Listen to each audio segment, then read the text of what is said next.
By now, the PS4 Pro is more or less a known quantity. Sony's detailed the new console's technical specifications, but more importantly, demoed titles actually running on Pro hardware at the PlayStation meeting last month and elsewhere. We have a reasonably good picture of what the PS4 Pro is capable of. In line with expectations, it's a reasonable incremental upgrade over the PS4. While in most cases, core visual assets don't see much improvement compared to the PS4 version, most games render at a higher resolution in the vicinity of 1440p, before being upscaled to 4K resolution.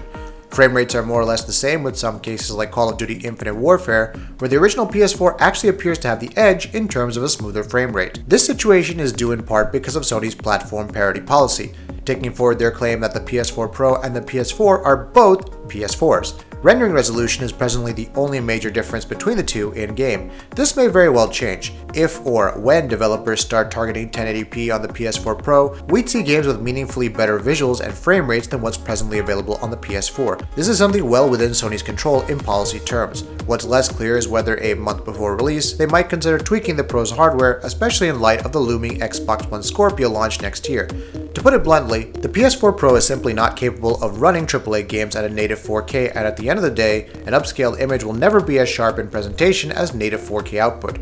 Microsoft's key contention with the Scorpio is the very fact that it should be able to run at 4K with visual quality that's at least on par with what we're seeing on the Xbox One right now. The PS4 Pro will have the market to itself for several months, and whatever marketing buzzwords may make you think, people's subjective perception of the PS4 Pro's image quality, and not whether it's native or upscaled 4K, is what's going to be the decisive factor. However, a big part of the reason why the Xbox One conceded the sales race to the PS4 was because it was widely perceived as a less capable piece of hardware, with a substantially weaker graphics component compared to the PS4. On account of this, many multiplats and even exclusives rendered games at 900p on the Xbox One, resulting in a noticeably less detailed image compared to the PS4, made worse by the Xbox One's upscaler, which seemingly compensated for the resolution deficit by over-sharpening the image.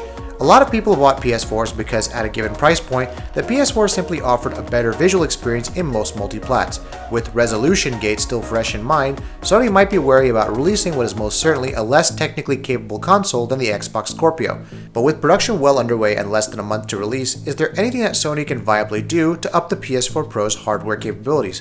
While nothing's for certain, there are some possibilities. Let's check them out. A last-minute hardware revision? Not likely.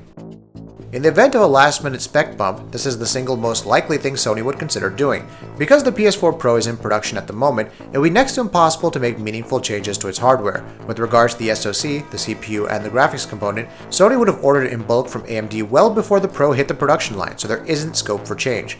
Even if they wanted to, Polaris 10 is the only reasonably priced modern GPU design AMD has available at this moment. Vega is not due till next year, and both Fiji and Hawaii, as seen in the Fury X and the 290X/390X respectively, are relatively massive 28nm parts that would cost much more per unit, besides consuming a lot more power. Increasing GPU clock speed? Doable. With the last-minute hardware revision ruled out, upping the clock speed on the Pro's GPU is the most straightforward performance boost that Sony could implement right now.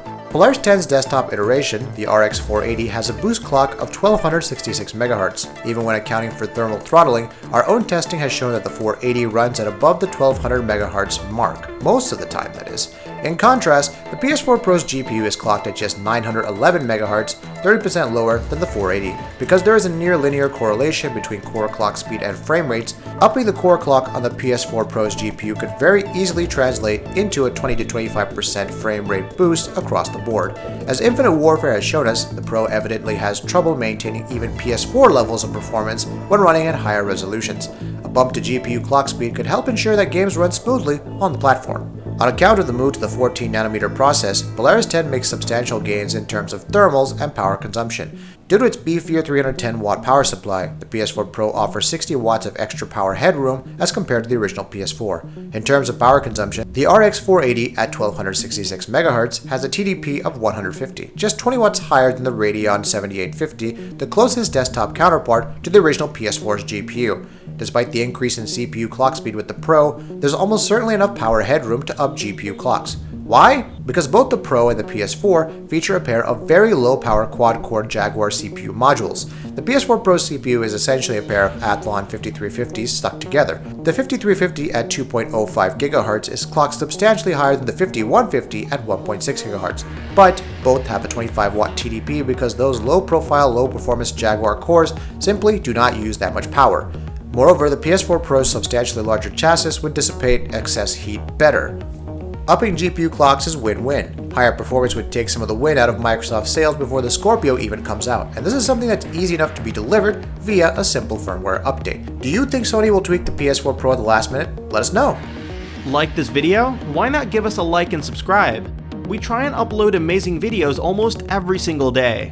Thank you for watching this video, and we'll see you on the next one.